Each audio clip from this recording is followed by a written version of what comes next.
Tuesday night, I got home late from a work commitment, and as the Uber pulled up in front of my house, the Isha prayer, the last prayer of the day, sounded on the driver's phone. He quickly muted it. In response, I clasped my hands and said, Salam. He turned to me with the broadest, brightest, most radiant smile. In my attempt to bless him, I was blessed times over. May the words of my mouth this morning and the meditations of our hearts bring blessings times over. Amen. My late husband, Arthur, had a penchant for repeating stories. I figured he did it simply to annoy me, and that it did. But I'll be charitable this morning and say he did it because he loved a good story. He loved hearing a good story even if he had to tell it. His most oft-repeated story came from college days at Haverford, near Philadelphia. He was in the members' lounge before a performance of the Philadelphia Orchestra. Maestro Ormandy arrived to receive tributes, and as he was leaving, Arthur, who was never short for words, appropriate or not, shouted out, "Good luck, Maestro." To which Maestro turned and with arms flaying as if already conducting the orchestra, shouted back, "Luck! Luck has nothing to do with it. Either you can do it or you can't."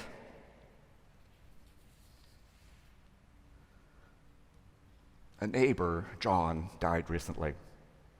John was in his late 70s, a Royal Canadian Air Force pilot, retired from the practice of law. In the last few years, the primary caregiver for his wife as her health declined. Despite the fact that John had become chief cook and bottle washer, he was no cook, or was he a bottle washer. M&M's was his idea of grocery shopping at that time. I dropped off a home-baked, not by me, pie one day. He was so grateful for something that hadn't come out of a package. He insisted on writing a check for me. I said, "John, don't be silly." He insisted. He wrote a check for $200 and told me to give it to my favorite charity. At his funeral, his son-in-law, Doug, described John's response to the doctor when he told him he could only reasonably expect to live another week or two. Doug said John took the doctor's hand, told him to sit down, and began, "Do you have a minute for me to tell you a story about good luck?" And he went on to describe a life of good lucks. He had been lucky, he said, from day one, being born into a poor family, because that meant that without toys, they learned to find joy and laughter in each other. He was lucky to be a young man during World War II, because it meant that after the war, he was able to go to university. The engineering courses he wanted to take at the University of Toronto were full up, and he had to settle for law. Later, having been hired as the lowest one on the totem pole at a large law firm, he lucked out again. He said it was a Friday of a long weekend. Everyone was away, and the partners came looking for someone to take care of a real estate deal before the weekend.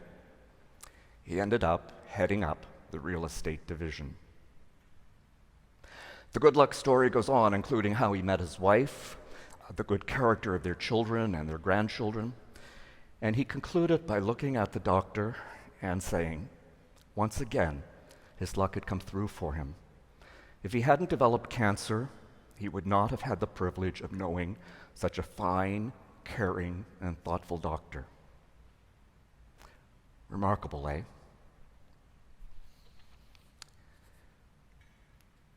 In the Older Testament, there is a character whose life is at least as full of luck as John's life. We met his father, Jacob, last week. His mother is Rachel. Joseph's luck also starts with his birth. Born into Rachel and Jacob at a time in their lives when fortunes were secure, he knew privilege that his older siblings, and there were 12 of them, had not known.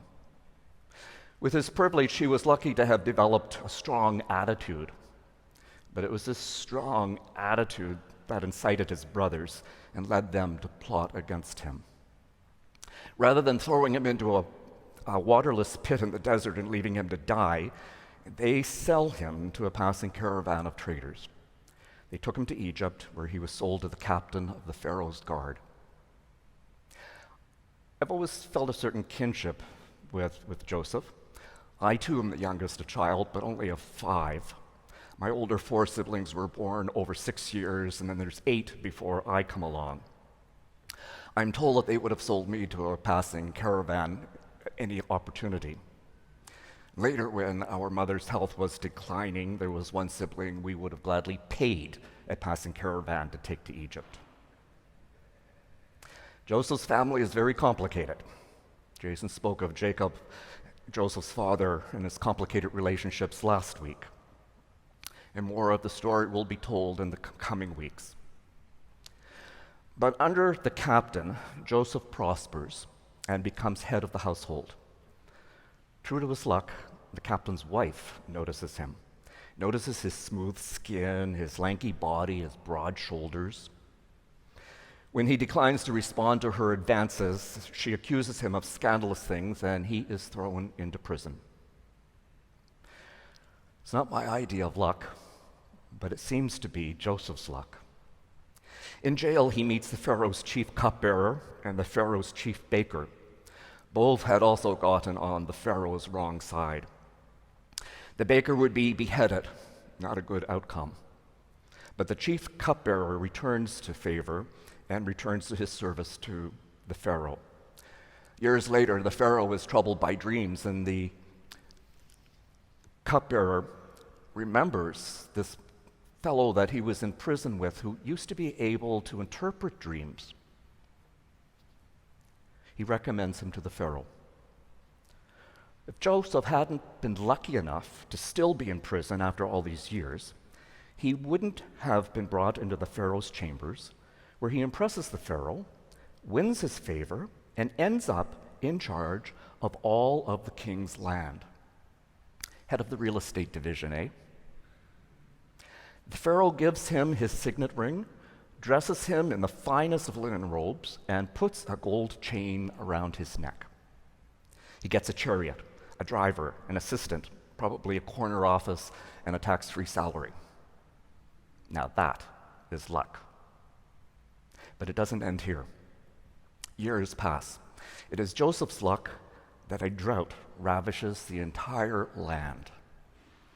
Because of Joseph's careful stewardship of the product of the Pharaoh's land, however, the Pharaoh and his people have more than enough. People come from far and wide seeking help, including, guess who? Those miserable brothers. Maybe the lucky one here is not so much Joseph, but Joseph's father, Jacob, because with his son in such a high place, instead of starving to death or dying of thirst, his family finds themselves brought to Egypt, settled in the best land in the country, provided with all the food and water they need, and placed in charge of the Pharaoh's livestock. Unlike my neighbor John, Joseph doesn't claim any of this as luck. He declares that it has all been part of the design and will of God. God had this all planned out for one purpose and one purpose only: to save Jacob's family, the descendants of Abraham and Sarah, from extinction by famine, and thus to save the Hebrew people, who are the first to see and know God as one. It's understandable, given the extraordinary tradition from which we come and how this tradition has been interpreted, that we should see God as the holy, omnipotent one in charge and in control of all that is. The Canadian Revenue Agency Charity Division calls this direction and control. They're really big on it. I'm with Joseph in not thinking that any of this is luck. But neither do I buy the idea that any of this has been the divine will exercising direction and control to cause X, Y, and Z to happen. When someone says in response to a tragedy like the death of a child or a horrible car accident or a natural calamity that it must be the will of God, I cringe. I can't imagine that this God of whom we speak, to whom we lift praises and call upon in prayer, the one whom Jesus points, wills harm or hurt upon anyone or any part of creation for any reason. I think what we see in both my neighbors and in Joseph's stories, and what is made so profoundly and personally real in the stories of Jesus' life and his death, is that regardless of what we encounter in life or in death, there is nothing that can separate us from the one who created us in the beginning of time, the one who created all that is. In life, in death, in life beyond death, God is with us. We are not alone. We say that every Sunday. Instead of being the great controller, all powerful and mighty and sitting upon a throne in the heavenly heights, think of God as an eternal will and a durable presence of love and compassion that generates and sustains life in even the most lifeless and life-denying circumstances, even from behind a gravestone. Trusting in this will, this presence, which is always longing for and leaning into life in all of its fullness and blessing, we find ourselves drawn out of those lifeless situations, those life-denying circumstances and times, and recreated for a new day when the possibility of good is restored and renewed. Good out of bad is not luck. Luck has nothing to do with it. Nor is it a divine plan that has been written out in the book since before time. It is the living, loving will of the Spirit of God which makes all good things possible, regardless of the anguish, evil, or darkness that we might pass through. If you are in that dark, evil place of anguish today, these words may be grit in your wound. Most of us in such times can't see beyond these times. I know I can't. It's at these times that a community of faith is so very important to us. Our role is to hold that faith, that trust, that confidence when others cannot. Michael Perry writes in the hymn, "O God beyond all praising," whether our tomorrows be filled with good or ill, we'll triumph through our sorrows and rise to bless you still, to marvel at your beauty and glory in your ways, and make a joyful duty our sacrifice of praise. So be it. Amen.